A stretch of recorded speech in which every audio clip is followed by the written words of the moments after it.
It was Forbes that said 90% of women don't start businesses. And for me, it's just like, why? I want to really help women start their e-commerce businesses and grow their e-commerce businesses because there's not enough of us. We just don't put our heads above the parapet. The worst position you're going to be in is the position you're in now. You're living your worst fear by not being brave enough to make the change and stand up. What's the worst that can happen? I think you have to have the fuck it mentality. If you have the great beliefs of you can actually kill it, you understand your why, and you know what your customer wants, why wouldn't you be successful? Currently, it's something like 70% of household spend, the women are the decision makers. Yet, at the heart of most e-commerce retail businesses, men are still making the decisions on how to design the online purchasing journey. There's 7 steps in a customer journey. There's now 10 because of TikTok and all these new marketplaces. Female AI is 5 times likely more to convert a customer than a male. Why is AI, fundamental bots all wanting to be females? It's because we know our shit. Toolstation, in my head, would be a very male-dominated environment. There's not as many women tradespeople putting themselves out there. I would imagine over the next few years, transpire into business, because by doing that, we inspire others to do the same and we give other women confidence. Toolstation is probably one of the big companies that really advocated women. Some areas are just not sexy, and that's okay. That being said, there's so much work still to be done. Hi guys, and welcome to another amazing episode of Marketing in the Madness, which is actually not Marketing in the Madness, because today we are Marketing in the Mad Fest, because we're live at Mad Fest, and I feel incredibly lucky to be, interviewing some incredibly inspirational women in the Female Leaders Club. So I actually have with me now the fantastic Raman. So Raman and I met at a lovely dinner that I put on. At the time, you were at Toolstation, but things have evolved a little bit. So tell me a little bit more about Raman, your job, your full name, because you're going to say it better than I'm going to get your surname wrong, so people can find you on LinkedIn. Well, you said my name very well. So it's Raman Dhaliwal-Janjua. I was very much like, I am not dropping my last name when I got married. So I dual-barreled it. I was like, no. But now my name falls off the page every time I write it down for a form or some form of application. But in a nutshell, I've been working in e-commerce for 15 years, and I've worked with the biggest brands from Marks & Spencer, Speedo, Claire's Accessories, Toolstation, my latest company that I worked for, and helped to kind of drive their e-commerce strategies. So I've been in the field for quite a long time, and I've learned a lot. And now I've left Toolstation, and I want to really help women start their e-commerce businesses and grow their e-commerce businesses because there's not enough of us. So this is something I'm incredibly passionate about because I'm a massive shopaholic. So first up, what I want to kind of delve into, I'm just going to give you guys some stats, which I'm sure you know, and you can probably get the stats even better than me. But I think currently it's something like 70% of household spend is spent, and the women are the decision makers. Absolutely. They're choosing what to buy. Yet at the heart of most e-commerce retail businesses, men are still making the decisions on how to design the online purchasing journey. Like, this literally makes me go mental in my brain. Like, I don't understand how that's a thing. So tell me about, we'll particularly delve into what you're doing now and what it is that you're going to be focusing on helping women when it comes to e-commerce. I think the main obstacle is imposter syndrome and mindset. Women feel like they have an idea but just don't know how to bring it to life, and they think, I would love to have freedom, I would love to have the flexibility to starting an online business, but then just don't know how to make it happen. And because we are just generally thought, let's go down the conventional 9 to 5 and become amazing at our jobs, we don't think that we could be entrepreneurs. It's like, I saw a stat the other day on, I think it was Forbes, that said 90% of women don't start businesses. And it's just, for me, it's just like, why? And I was and to be honest, I was one of those women too. I've always felt that if I go down the 9 to 5 route, go up the career ladder, become a director, I will be fulfilled. And I never was fulfilled. So I am the customer that I'm going after, because it took me so long, it took me much longer than it should have to start my own online business and just to create a business that gives me the fulfillment that I've always desired. I love that. So you're basically now fulfilling that dream whilst also helping other women to go and set up their own e-commerce businesses? Absolutely. Like for me, it's just, I'm no longer driven by just what society feels. It's about what really intrinsically gives me value and I'm making a difference. So I feel like I'm so motivated because we as women, we've got such a big skill set, especially in business, or the way that our brain thinks. You know, we talked about left and right stimuli and how we're creative, analytical, and we can problem solve, but also hold and wear so many different hats. We just know how to kind of manage so many different, aspects when it comes to business, which lots of people struggle. And if you have a simple structure and you have those skill sets, you absolutely won't be a part of that 90% of businesses that fail in the first year, because you have all the skills and you have the blueprint to be successful. Yeah, I think that's a huge thing for us women is we have often got quite limiting beliefs. Like we just don't put our heads above the parapet. I mean, I do, and you just have. Yeah. So it's often about just not being scared. Like I think someone said on stage earlier today, like, the worst position you're going to be in is the position you're in now. Absolutely. Like you're living your worst fear by not being brave enough to make the change and stand up and do what it is that you actually want to do. So what are you scared of? What's the worst that can happen? You stay as you are. Exactly. And I think you have to have it. Now, mama terminology, the fuck it mentality. You can't just be like, whatever society or even your friends or community, say if they see me start my business. If you think like that and you're putting that out in the world, you're going to be your worst enemy. No one really cares. Everyone is so invested in their own lives. And actually you doing your own business or you going down the channel of finding what's your why is the main thing that's going to drive you and make you successful. The amount of women I work with, and I keep asking them, what is your why? Oh, I just want to stop. No, what is your deep why? I want to be financially free. And I think even financial freedom, what does that mean to you?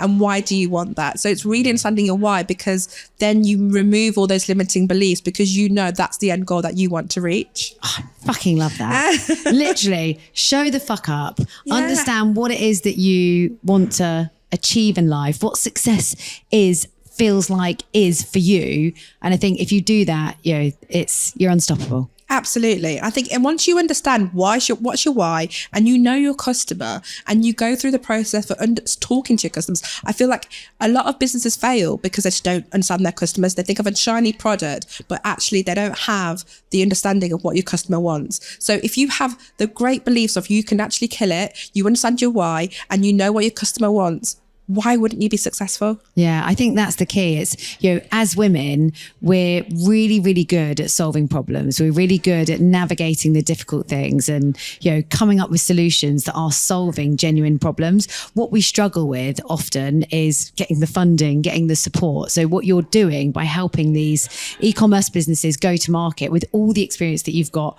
from mega brands like Speedos and Toolstation is going to mean that, you're able to help these e-commerce businesses get off the ground and grow. Exactly. And you understand the fundamentals. Like, I feel like in businesses in general and when startups, if you don't have your fundamentals in place, and I see this with all the big billion-pound businesses, if you don't have your data correct, and I'm a queen of data, king of data, because once you understand your customer, and you've got that, you can go from being a startup to scaling up very quickly because you put your data in the forefront of your company. And females are just so good at doing that because we are so intrinsically understanding analytically, okay, that makes sense. So we need to create a funnel for this. And that makes, so we do the next part, and having that structure that we naturally have and we can be quite rigid plays to our advantage. Love that. I really want to kind of delve into the e-commerce side of things. Like when you've been enrolled at some of these awesome big brands, there's so many things that go into designing fantastic online experiences that encourage your consumers to buy more products. What do you think have been the standout things in your career that have really helped you get ahead when it comes to designing better online journeys? I think it's buy-in. I think when we create case studies, I think we are very clear in what that messaging, what that end goal, and what's that value proposition. So when you get buy-in from male stakeholders, it is easier because you've thought about that journey very clearly and you can take people on the journey. So every time I've gone to a board and said, okay, how do we improve this customer journey? Or we've seen our conversion rates dip, or we want to go after a new customer.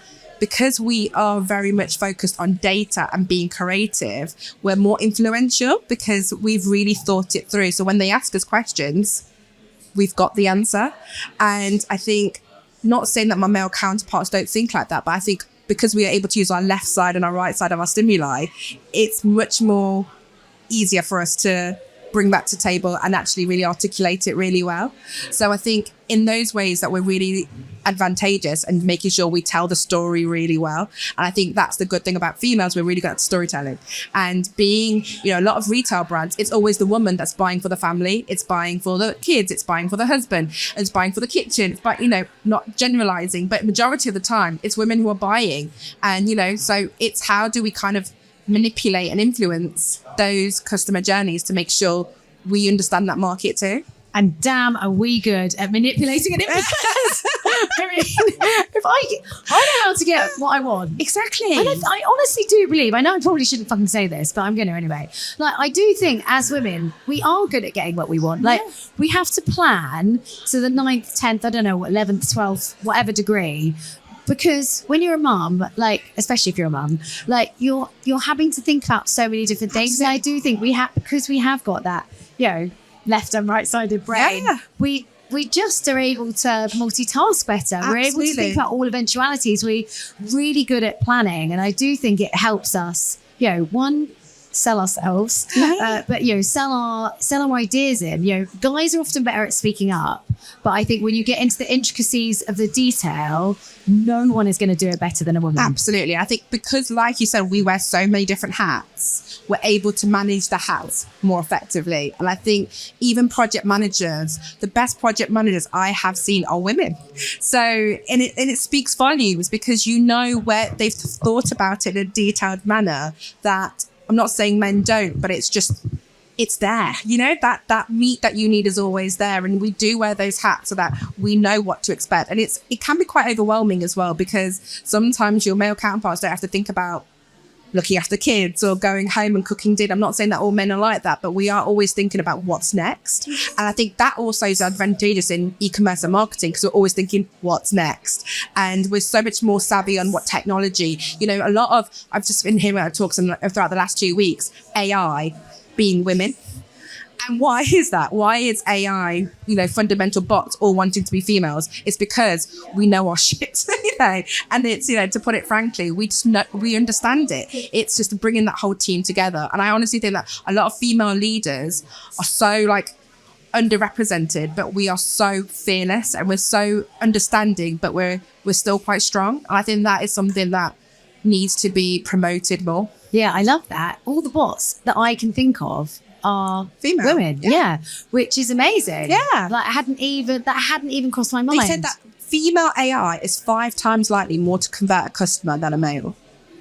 So that just speaks volumes, even now I've just gone into a little branding workshop where they said that the whole female AI led stream was female. Why is that? Yeah, well, because we evoke trust. Yeah. We're brilliant at all the things that we've just spoken about. Yeah. I'm not saying that guys aren't empathetic. And actually there was a talk on here earlier where it was saying, actually, we can't just say, females have more empathy, because of course men do too, and we need to think of it more broadly. But the reality is that actually we are thought of like that. Yeah. People want to come and talk to us. We are very open. That's it. So when it comes to designing a bot, why wouldn't you design it as a woman? Exactly. And I think to add to that as well is that we're just more accepted to change. Yeah. I think that is one of the things that's been spoken about. And I see that, when I'm always looking around and I'm looking at, what is the next thing or what can we do differently? It's a lot of the time it's females that are able to adapt and able to answer to change. So I'm not saying that men are not able to change. I'm just saying that we are more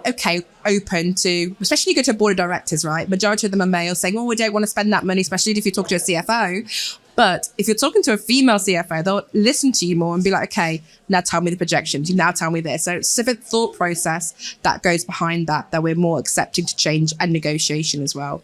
Can I ask, because of course in my head, and I'm sure my lovely listeners and watchers, Toolstation in my head would be a very male dominated environment. Yes. Is that right? Correct. Yes. So how was it leading the e-commerce strategies for predominantly, I guess, a male workforce, but also predominantly a male industry. Yeah, people absolutely. that are buying were male, right? Yeah, I think it was the great thing about when I was working at Toolstation was that they were really understanding of change. They were very much about creating new propositions. For example, our app, they were very much about how can we lead that, how can we drive that. So I think Toolstation were probably one of the big companies that really advocated women, and looking at women entrepreneurships in trade, really championing those things. So I think it depends on the company's culture, and Toolstation definitely had a female-led culture of how can we bring women to the table. That being said, there's so much work still to be done, and not a lot of women will go into trade of being a plumber or electrician. It's just how can we make that sexy? Some areas are just not sexy, and that's okay. It's about what is the passion and how we drive that. But from a customer journey perspective, we found there's a lot of DIY customers and trade customers. A lot of more the DIY customers are female because they're looking at projects around the house and how can we improve that. So it depends on your personas and looking at the persona of your customer and how you can personalize the journey for that customer. Yeah, it's so true. My sister-in-law is definitely, the handy, I'm not going to say the word handyman, although I've just said it, but the handy person in my brother's household because he's crap. Yeah, she's really good. It. And that actually happens a lot. That is like the world that we live in. And that's going to start to, I would imagine, over the next few years, transpire into business. It'd be interesting. Like I've just had my whole house repainted and it was done by a woman. It's a dad and a daughter combo, and the daughter repainted my whole house. She's actually starting to blow up on TikTok and Instagram because again, there's not as many women tradespeople putting themselves out there. So again, I was talking about this earlier, like we need to, as much as we don't, females don't boast as much as men do. That is a fact. It's like proven. I hate to say it, but it is true. We've got to inflate our egos a little bit and put ourselves out there, because by doing that, we inspire others to do the same, and we give other women confidence to put their head above the parapet. Absolutely. And I've got to say, since COVID, the change what happened in COVID, where everyone started doing up their houses and renovating, and how many females kind of said, it's an opportunity for me to try this, has seen an influx in trends across DIY and, and how we look at those journeys. So the capability, and even on TikTok, when you talk about social media, Katie, but like TikTok and how we kind of use that now, because even TikTok shopping, you can buy so much. Like I went to a chat last week, 255% increase in TikTok shopping. So, how we use TikTok to kind of sell DIY to females and then shop is such a way to kind of get women to kind of champion their own businesses and their own brands as well. Yeah, I mean, it is. We live in a social first world now. I mean, that's a whole other podcast. But like, will there even be websites at some point? Because I buy most things through Instagram. If I didn't have to leave Instagram and I could just purchase it through which you can on some, but not all. But yeah, this is why TikTok Shop is blowing up, because you don't need to leave the platform. You can literally make your purchases in platform. I mean, TikTok's a very interesting one because it is becoming an e-commerce platform rather than a social media platform. So there's so much for us to keep an eye on. I love all of that stuff, and especially how Gen Z and Alpha are. My daughter is a kind of cross on the end. She's 16, so between Gen Z and Gen Alpha. She would probably identify as Alpha, but it's officially Gen Z. And she does all her shopping. She does all her research. Everything she does, everything she buys, everything she wants to buy, she finds on TikTok. Yeah. And I think that's the point of what you're saying, from what we said earlier about the 7 steps in a customer journey. There's now 10 because of TikTok and all these new marketplaces, Vinted, and we talk about Gen Z and millennials and, Gen Alpha. What is that? What is the journey? It's different because, like you said, Gen Z are the first generation to be brought up with a phone. They don't know anything different. So how they shop, they're expecting things to be savvy. They're expecting speeds from day one. That's all they know. And as much as we say it's not, TikTok's not for millennials, it so is, and especially the boomers as well. They are the most affluent. Boomers are the most affluent persona, generation, whatever things out there. So, and they are now looking at TikTok to find ideas and stuff. So it's really interesting how we use social media, marketplaces, Vinted, whatever it might be, to really leverage what's next and how we kind of change that customer journey. Raman, thank you so much. You've been an inspiration to talk to today. Lovely having you. Yeah, Thank you so I mean, much. I just every time I hang out with you, I just feel like it's the best time ever. Just such a wonderful, bubbly person that just brings energy to everything you do. And I know you're going to help so many businesses as you move forward. Thank you so much, Kate. It's lovely talking to you. Hey guys, me again. I hope you enjoyed the episode that you've just listened to. And if you did, I'm going to do the annoying thing that all podcasters do, which is go and ask you to subscribe, because it really does make a difference to our rankings. And please do go subscribe, leave a comment, give us a 5-star review if you did love it. If you want to get in touch, do check out the email address in the show notes. Most importantly, again, if you're on YouTube, please subscribe by clicking the button somewhere that is on this screen. And it'll mean you get notified when new episodes go live.